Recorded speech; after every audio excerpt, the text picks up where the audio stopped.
In the Arctic, workers excavate deep within a frozen cave. They uncover something embedded in the ice and carefully extract a large block containing it. Then, a helicopter transports the block to a laboratory where scientists quickly fax the excavation company. The message warns of a significant archaeological discovery and urges them to stop all drilling activities. They also request a specialist to study whatever is inside the ice block. Sometime later, anthropologist Stanley arrives at the lab. He's a doctor well-versed in the Arctic, having studied the history and culture of Eskimos. Stanley is introduced to Dr. Diane and the team of scientists who believe they've uncovered a prehistoric animal. In 1898, Russian scientists discovered a giant mammoth with living cells, so they have high hopes for this latest discovery. Using a laser, the team carefully slices through the ice, preserving whatever lies within. It turned out that the thing present in the ice wasn't an animal, but a Neanderthal. Stanley studies the figure closely, identifying him as a hunter who roamed the Earth roughly 20 to 40,000 years ago. He wants to study the Neanderthal closely, but Diane clarifies that their goal is to slice the body into pieces and send them to top research centers. Later, the team thaws the body, removes the clothes and tools, and takes tissue samples. They also connect electrodes to monitor brain activity. The results are surprising. His cells and organs are in perfect condition. Diane suggests that ancient humans might have had cryoprotectants, special cells that prevent crystallization. During the test, the scientists unexpectedly detect slight brain activity in the Neanderthal. They immediately intubate him and administer defibrillator shocks to jumpstart his heart. After several tense moments, his heartbeat stabilizes. As the tube is removed, he begins to regain consciousness. The unfamiliar noises, bright lights, and masked faces overwhelm him, causing him to begin to panic. Stanley removes his mask, revealing his face to the Neanderthal. The sight of an unmasked human calms the caveman, giving the team a chance to administer a sedative. Once he's asleep, the group gathers to discuss his unprecedented discovery, some hoping for a Nobel Prize in their future. The Arctic team is trying to develop a cryoprotectant capable of freezing cancer patients until a cure could be found. However, now that they have Neanderthal, they begin to dream even bigger, unlocking the secrets to freezing humans and achieving immortality. However, Stanley rejected their idea, arguing that humans were never meant to live forever and that overpopulation is already a pressing issue. His objections are dismissed as the group agrees to keep the Neanderthal a secret, avoiding media attention and the risk of turning him into a public spectacle. Stanley then suggests studying the caveman in a natural environment to gain deeper insights into prehistoric life. After repeatedly trying, he convinces the team to grant him 2 weeks for his own research. Soon, a specialized vivarium is constructed to mimic the Neanderthal's natural habitat, and he is carefully placed inside. Upon waking, he appears at ease in the familiar surroundings and instinctively resumes his daily activities. He quenches his thirst by extracting juice from berries and drives a bird away from its nest to take its eggs. In the evening, he starts a fire using stones and cooks his meal. Each morning, he bathes under a waterfall and then goes hunting with a spear he makes himself. His loud noises attract the attention of a wild boar that charges at him. The Neanderthal skillfully evades the attack, causing the boar to get stuck between rocks, making it an easy kill. Later, while fishing, he notices a hose buried in the ground. Curious, he breaks off the end and examines the metal, sniffing and licking it. He starts pulling the hose, following its path until he reaches a metal door. After shaking it repeatedly, he manages to get it open. The scientists quickly shut a second door to block his way. From inside the lab, the Neanderthal lets out loud roars, and the team creates noise to scare him off. In anger, the Neanderthal climbs up the waterfall. He screams in frustration and hits the wall in anger. To prevent further damage, a scientist enters the vivarium and shoots him with a tranquilizer dart. Once sedated, they place him on a stretcher and transport him to the operating room, ready to collect the samples they had originally planned to study. Seeing this, Stanley panics, reminding them that his 2 weeks aren't over yet. However, Diane tells him to accept the situation. Later that evening, Stanley shows Diane a video of different tribes performing dance rituals while stepping on flames. However, Diane dismisses it, suggesting it's just a nerve block. Stanley counters, noting that it only explains the absence of pain, not the lack of blisters on their skin. He then fast-forwards the video, stopping at a scene where an indigenous man is inserting needles into his friend's face.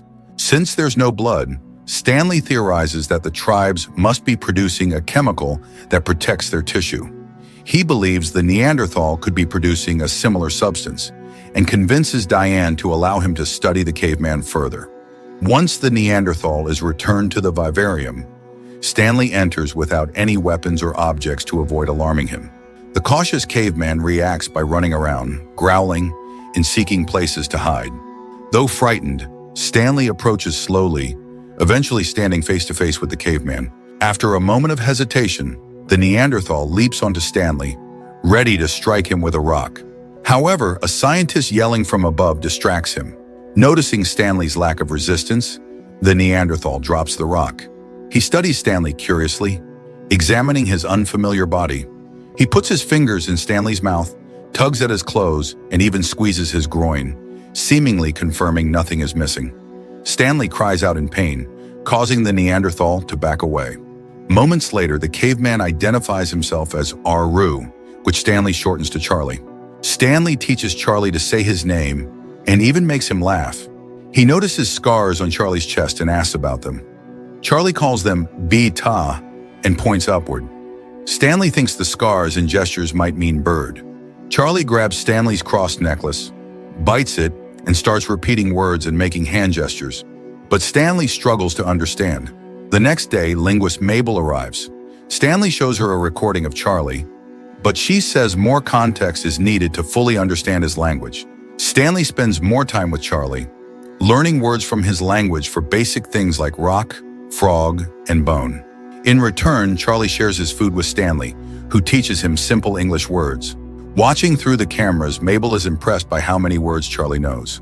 One evening, while sitting by the fire, Stanley sings a song. Charlie enjoys it and encourages him to keep going.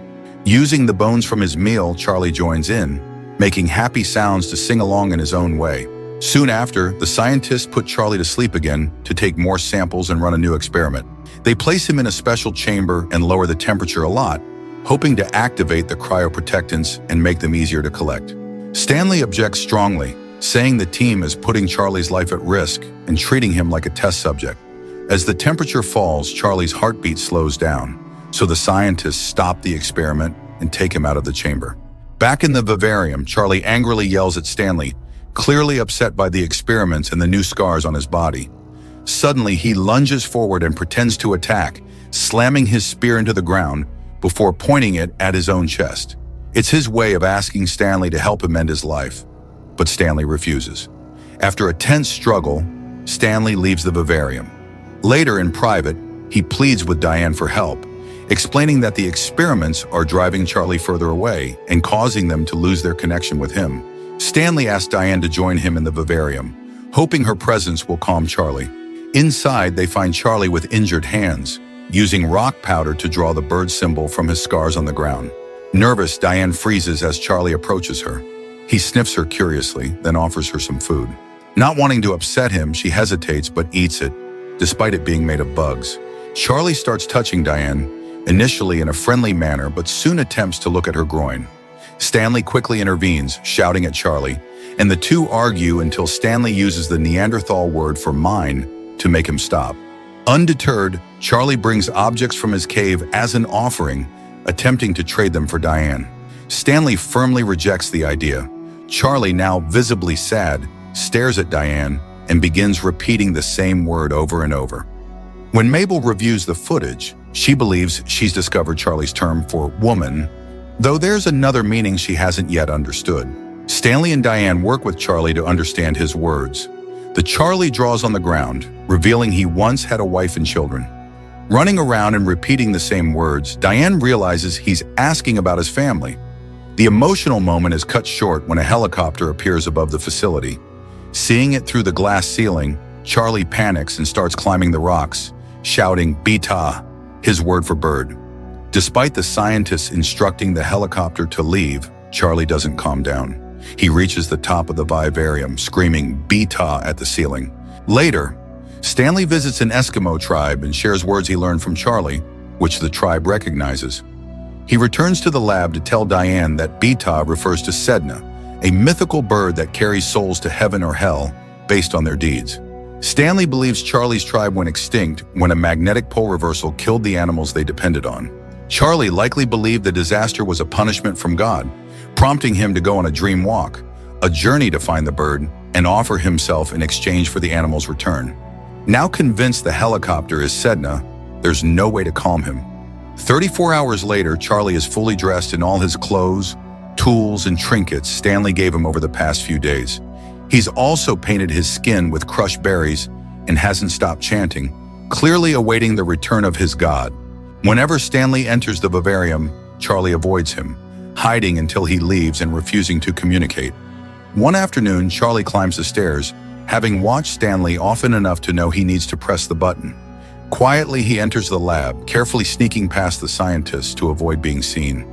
When he reaches an empty corridor, he comes across a mirror. Mistaking his reflection for another man challenging him, Charlie growls and shatters the mirror with his spear.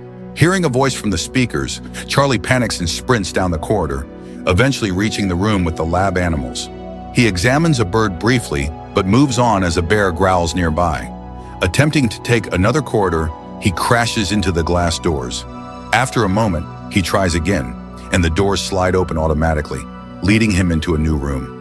Scared by the sound of a moving vehicle, he quickly hides behind a copy machine. However, he accidentally activates the copy machine, getting scared once more and runs off. He enters a lab and knocks over a jar of acid, which burns his hand slightly. As the lights go out, Charlie panics, climbing furniture but slipping and breaking equipment along the way. The noise catches the attention of a scientist who enters and turns the lights back on. Charlie gets scared again and uses his spear to attack and kill the scientist. Panicked, he starts running and becomes more frightened when he hears the alarm. He opens a random door and runs into a tunnel that gets colder as he goes deeper. Finally, he finds the fire exit, pushes it open, and escapes outside. Seeing the helicopter, he runs toward it, but the pilot knocks him out with the helicopter's skis. The scientists arrive and bring Charlie back inside. X-rays confirm he has no broken bones or head injuries. Furious, they blame Stanley for their colleague's death and declare the experiments over. They announce plans to transfer Charlie to another facility. Stanley warns that keeping Charlie in a cage will kill him, but they dismiss his concerns. Determined to save Charlie, Stanley secretly strikes a deal with the guard at the door.